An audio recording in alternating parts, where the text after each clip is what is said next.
प्रिय भक्तगण, आज हम आपको एक कथा का श्रवण करा रहे हैं जो सुनने मात्र से आपके जीवन में सुख, शांति व धन की वर्षा होगी। तो चलिए कथा को प्रारंभ करते हैं। भगवान शिव माता पार्वती से कहते हैं, आज मैं एक कहानी के माध्यम से बताने जा रहा हूँ।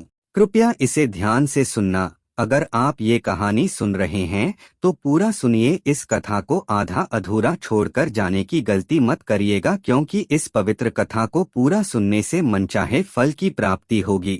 आप शिव भक्त हैं तो भोलेनाथ का अनादर ना करें।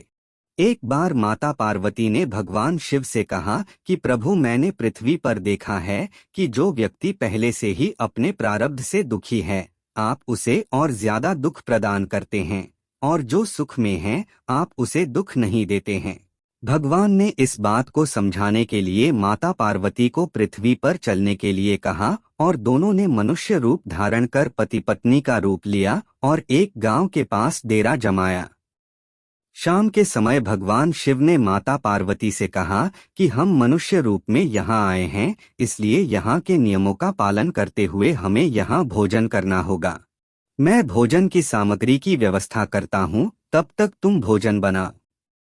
जब भगवान शिव के जाते ही माता पार्वती रसोई में चूल्हे को बनाने के लिए बाहर से ईंटें लेने गईं और गांव में कुछ जर्जर हो चुके मकानों से ईंटें लाकर चूल्हा तैयार कर दिया।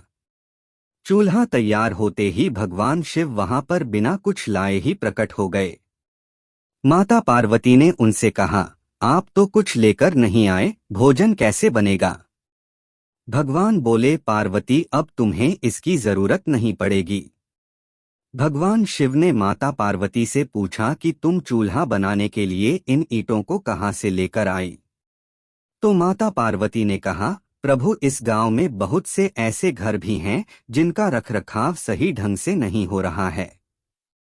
उनकी जर्जर हो चुकी दीवारों से मैं ईंटें निकाल कर ले आई। भगवान शिव ने फिर कहा, जो घर पहले से खराब थे तुमने उन्हें और खराब कर दिया। तुम ईंटें उन सही घरों की दीवार से भी तो ला सकती थीं। माता पार्वती बोली, प्रभु, उन घरों में रहने वाले लोगों ने उनका रखरखाव बहुत सही तरीके से किया है और वो घर सुंदर भी लग रहे हैं। ऐसे में उनकी सुंदरता को बिगाड़ना उचित नहीं होता। भगवान शिव बोले, पार्वती, यही तुम्हारे द्वारा पूछे गए प्रश्न का उत्तर है। जिन लोगों ने अपने घर का रखरखाव अच्छी तरह से किया है, यानी सही कर्मों से अपने जीवन को सुंदर बना रखा है, उन लोगों को दुख कैसे हो सकता है?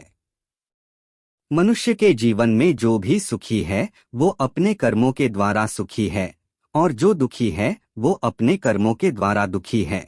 इंसान के पूर्व जन्म के कर्म के अनुसार उसके भाग्य का निर्धारण होता है।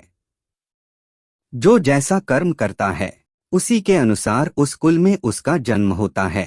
जैसे किसी जीव ने अपने पूर्व जन्म में बहुत अच्छे कर्म किए तो वो अगले जन्म में सुखी और संपन्न परिवार में जन्म लेगा और हर तरह के सुखों को भोगेगा। उसी तरीके से यदि किसी मनुष्य ने पूर्व जन्म में बहुत पाप किए हैं, परोपकार कभी नहीं किया, सारी जिंदगी उसने दूसरों को सताया है, तो उसके कर्म के अनुसार अगले जन्म में वो किसी दरिद्र के यहाँ जन्म लेगा और सारी उम्र गरीबी और लाचारी से परेशान रहेगा। भगवान शिव बोले कि देवी, अब आपको आपके प्रश्नों का जवाब मिल गया होगा।